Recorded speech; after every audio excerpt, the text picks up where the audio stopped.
Hey there, this is Ray. Today I want to talk about 8 things to avoid putting on your resume. First thing you should avoid putting on your resume is if you worked at a previous job for a short amount of time, 3 months, 2 months, maybe you got fired, maybe you quit, you didn't like the job, it wasn't a good match for you, don't put that down on your resume. The next thing to avoid putting on your resume is any personal information. For example, your social security number.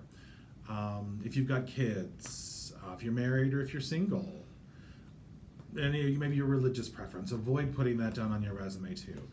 Keep the personal separate from the business. And it's also illegal for your potential employer to ask you those questions if you're married, single, or have kids. So keep that in mind as well. Another thing to avoid putting down is a graduation date. So if you graduated a long time ago, don't put that down on your resume. Make sure you've got a professional email address on there.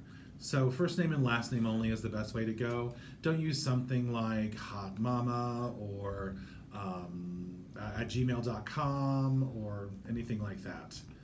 Maybe Pothead at Yahoo. Those aren't acceptable things to put on the resume at all. Another thing that's really important to look at is grammar and spelling. Many people make a lot of mistakes on their resume. I've got an example for you. A person put down that they worked in a whorehouse.